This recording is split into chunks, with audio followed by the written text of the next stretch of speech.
Ah, je me souviens, rempli de promesses de la part de Dieu après ma conversion. Je me suis converti en 85. Au mois de novembre, le 5. Et à 9 h, je n'ai jamais oublié. 3 ans après, je commençais par passer par des situations les plus difficiles de ma vie. Depuis 89, je me suis retrouvé avec un seul pantalon et une seule chemise. Ce pantalon, je l'appelais fils unique parce qu'il n'avait ni grand frère ni petit frère. Et cette chemise avait une particularité. Elle a dû s'adapter aux circonstances. Quelqu'un dit la souffrance vous rend créatif. Quand je l'avais acheté, elle était manche longue, avec une forme de col qui pendait jusque là. Mais comme je n'avais que ça, à force de laver, ça s'est troué un peu, j'ai biffé les mentions inutiles. C'est devenu manche courte. J'oublie jamais, un jour alors que je voulais sortir, je me suis rendu compte qu'au niveau de ce qu'il y avait comme col, ça s'est déchiré. J'ai enlevé, j'ai recousu, c'était devenu col Mao. Donc quelqu'un qui verrait cette chemise à ce moment-là n'aura aucune idée, ça avait un autre visage. Et j'oublie jamais, je rencontre un frère alors qu'on termine une réunion, on dit nous serrons la tête et jamais la queue, il me regarde et dit Roland, toi avec ton pantalon fils unique,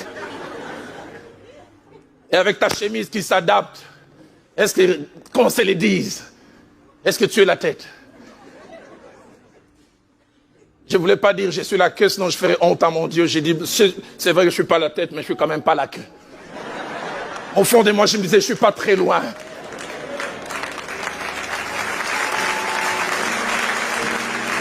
Mais ce n'était qu'un point de passage.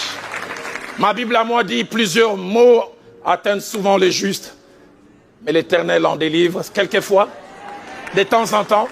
L'Éternel en délivre toujours. Dites avec moi, Dieu fidèle. Oh Dieu fidèle, quoi qu'il arrive, j'aimerais dire à quelqu'un, notre Dieu peut tout. Et que rien ne s'oppose à tes pensées. Il arrive quelquefois, nous vivons certaines choses et nous avons l'impression que nous sommes les premiers à passer par ces chemins. Que nous sommes le seul au monde à vivre ces choses. J'aime, Paul, après avoir relaté avec détail aux Corinthiens la marche d'Israël dans les déserts, les bons et les moins bons choix qu'ils ont eu à faire, il va déclarer dans Hébreux 10, dans 1 Corinthiens 10 plutôt, au verset 11, ces choses leur sont arrivées pour vous servir d'exemple. Et elles ont été écrites pour votre instruction. Je ne sais pas ce par quoi vous passez, mais j'aimerais vous dire, vous n'êtes pas le premier. Il dit, puisque nous sommes environnés d'une si grande nuée de témoins. Et le terme qu'il utilise là, c'est un terme adapté aux courses à l'époque gréco-romaine. Où il y avait l'arène, là où les gens couraient, et puis il y avait les gradins. Quand il parle des témoins, il veut dire la course de votre vie, vous avez des témoins sur les gradins. Des gens qui ont couru le genre de course que vous courez. Il veut dire à une femme qui a des problèmes de conception, tu as un témoin qui s'appelle Anne, qui dans les gradins te dit courage. Ce que tu as connu, je l'ai connu aussi. Tu vas t'en sortir. Tu as accusé faussement. Tu as un témoin qui s'appelle Joseph, qui dit j'ai connu ça, t'es pas le premier. Le Dieu qui m'a fait sortir te fera sortir aussi. Nous sommes environnés d'une si grande nuée de témoins. Quelqu'un entend Job qui lui dit petit courage, ne lâche pas. Je vivais des situations que je ne comprenais pas, mais à la fin, Dieu m'a fait sortir. Et Job pourra te dire, au beau milieu de ma crise, j'ai fait des déclarations. C'est vrai, ça venait du cœur, mais il y avait une lutte entre mon cœur et ma tête. J'ai dit souvent chez nous à l'église à Kinshasa, il m'arrive souvent, d'avoir une évangélisation interne. Des choses pour lesquelles mon esprit adhère, mon âme et mes émotions difficiles à suivre. Et David en parle mieux dans cette évangélisation interne. Dans Psaume 42, quand il dit « Pourquoi t'as battu mon âme ?» Espère en Dieu, car je les louerai toujours. Moi, l'esprit, je crois, mais le problème, c'est toi, l'âme. Pourquoi tu t'abats? Et Job pouvait dire aussi, j'ai connu la même situation. Au beau milieu de ma crise, je me suis levé, j'ai dit, mon Rédempteur est vivant. Il se lèvera les derniers, et il ajoute, mes yeux les verront. Pas ceux d'un autre. Il arrive des fois à vous déclarer la parole de Dieu, et votre côté réaliste vous dit, ok, c'est bien de déclarer comme ça, mais on va voir. J'aimerais rassurer quelqu'un.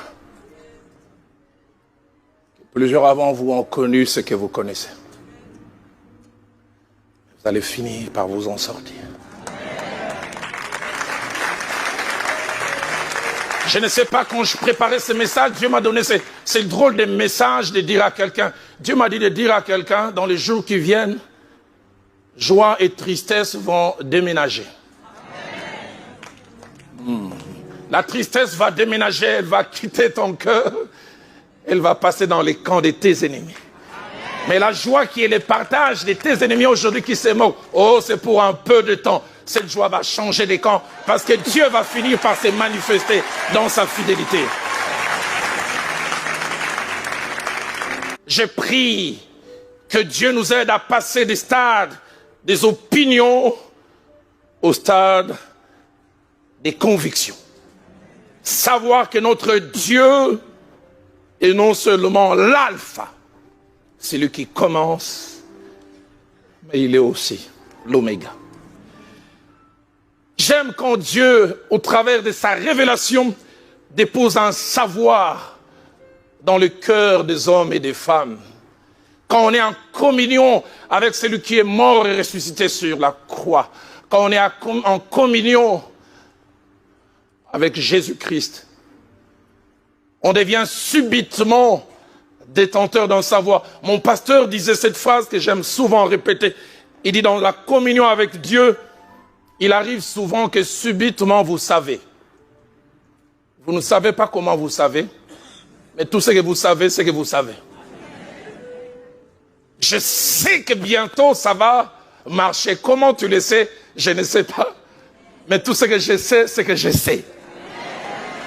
2 Timothée chapitre 1er verset 12, alors qu'il passe par des tribulations, des moments difficiles. Écoutez cette conviction qui sort de la bouche de l'apôtre Paul. Il dit, je sais en qui j'ai cru. Et je suis persuadé qu'il a la puissance de garder mon dépôt jusqu'en ces jours. La version française courant dit, j'en suis sûr, Dieu est assez puissant pour protéger jusqu'au dernier jour ce qu'il m'a confié. Dans Philippiens au chapitre 1er au verset 5, alors qu'il est en réclusion, enfermé, mais de la prison sort une source de foi inimaginable. Il écrit aux Philippiens, il dit pas je pense, il dit je suis persuadé. Je sais que je demeurerai et que je resterai avec vous tous. Comment tu le sais? Tu es emprisonné et tous les vents sont contraires, ils ont la force. Je suis persuadé que je demeurerai, que je resterai avec vous. Il est l'alpha et l'oméga. Il est celui qui initie les choses ou les commence. Et souvent il part de rien ou de peu pour amener à l'accomplissement, c'est-à-dire à la plénitude. Si vous allez chez moi, au pays, vous trouverez plein de maisons inachevées. Et l'on se demande si c'est un projet pour ces gens. Capacité de commencer, mais pas capacité d'aller jusqu'au bout. Et l'une des choses que le Dieu de la Bible n'aime pas, c'est que l'on puisse douter de sa capacité à finir. Dans Luc au chapitre 18, versets 28 à 30, Jésus-Christ montre combien le fait de commencer, de ne pas aller jusqu'au bout, n'est pas une bonne chose. Il dit, car lequel de vous, s'il veut bâtir une tour, ne s'assied d'abord pour calculer la dépense et voir s'il a de quoi la terminer. Écoutez ce qu'il ajoute au verset 29, de peur qu'après avoir posé les fondements, ils ne puissent l'achever et que tous ceux qui les verront se mettent à les railler. Une autre version dit à se moquer. Une autre version dit même à rire de lui. En disant, cet homme a commencé à bâtir et il n'a pas pu achever. Au sortir d'Égypte, alors que Dieu est fâché contre son peuple qui a fauté, qui a fabriqué un veau d'or, Dieu s'est révélé comme l'alpha qui les a fait sortir à bras forts et étendus, en brisant les eaux de la mer Rouge et en les faisant sortir au grand jour. Mais il est fâché contre eux. Et il dit à Moïse, je vais détruire ce peuple et avec toi je vais commencer une nouvelle génération. Moïse dit, dans Nombre 14, 15 à 16, si tu fais mourir ce peuple comme un seul homme, les nations qui ont entendu parler de toi diront, l'Éternel n'avait pas le pouvoir de mener ce peuple dans le pays qu'il avait juré de leur donner. Ils diront, tu t'es montré comme alpha, mais tu n'avais pas suffisamment de moyens. Étonnant. Après, la Bible dit, Dieu s'est repenti. Dieu changea d'avis. Parce que Dieu, quand il commence, il va jusqu'au bout. Je ne sais pas qu'est-ce que je dois dire à quelqu'un, mais j'aimerais dire à quelqu'un, je ne sais pas quoi tu passes. Il est l'alpha. Et il est l'oméga.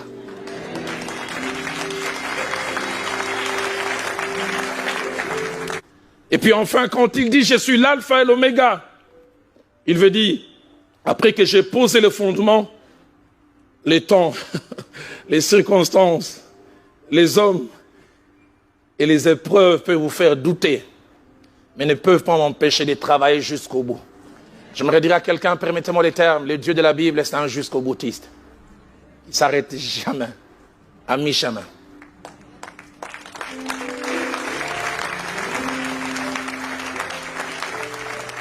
J'aimerais dire à quelqu'un, tes doutes ne font pas douter Dieu. Mon Dieu ne dépend pas de ce que tu dis. C'est pour ça que je dis, j'aime la sincérité de la parole de Dieu. Cet homme, ce jour-là, il avait une crise de spiritualité. Il voit Jésus, il dit, voici l'agneau de Dieu qui ôte les péchés du monde. C'est lui la solution. Et puis quelques temps après, il est arrêté.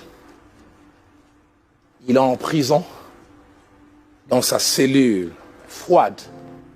Il appelle ses disciples. Il dit, j'ai une commission. Allez demander à ce type-là. Est-il celui qui devait venir?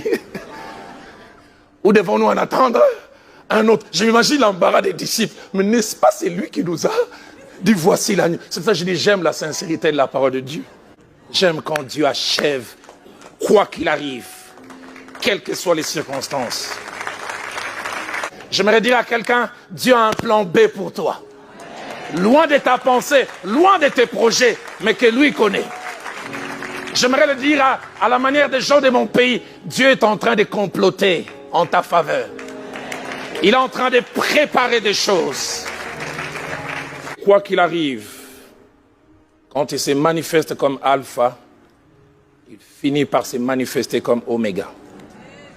Mais la dernière, tout celui qui a vu Dieu commencer comme alpha et qui finit par le voir comme oméga n'est plus jamais la même personne. Celui qui l'a vu comme alpha et qui est passé par des doutes, mais qui finit par le voir comme oméga, n'a jamais de doute. N'abandonne pas. Combien d'entre nous lâchent? Combien d'entre nous abandonnent? Hébreux 10, 38 dit, « Et mon juste vivra par la foi. Mais s'il se retire, mon âme ne prend pas plaisir en lui. » J'aimerais dire à quelqu'un, ne te retire pas. J'aimerais dire à quelqu'un, ne lâche pas. En 68, il y a eu les Jeux olympiques de Mexico. On a commencé la grande course appelée marathon. Et un jeune Éthiopien est parti tambour battant. Au bout de quelques kilomètres, il s'est accroché avec quelqu'un, puis il est tombé. Il s'est blessé au genou, il a cogné la tête et le sang a commencé à gicler. Chaque effort qu'il faisait rendait sa course encore plus difficile. Plusieurs l'ont encouragé, lâche, abandonne. Mais il a continué. Le premier de la course était arrivé, rentré dans les stades. Et l'avant-dernier était arrivé, ça faisait 1h20. Et on voulait fermer les portes du stade en disant que la course était finie. Quelqu'un a dit non. Il y a encore quelqu'un, lui, il ne court pas, il marche. J'oublie jamais, j'ai vu cette scène quand il est rentré dans le stadium. Tout le stade s'est levé. Il est devenu même plus populaire que les premiers.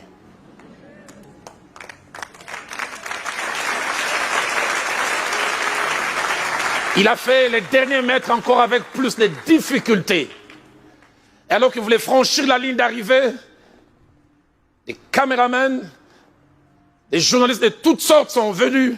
Et à peine il a franchi la ligne, il est tombé, il s'est écroulé.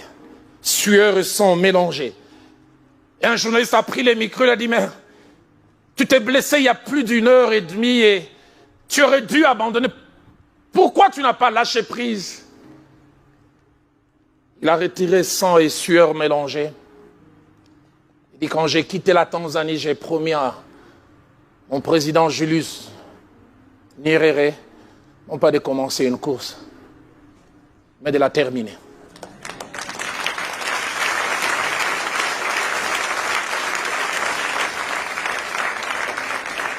Il est l'alpha, mais il est aussi l'oméga. J'aimerais en ce jour nous inviter à baisser nos têtes dans la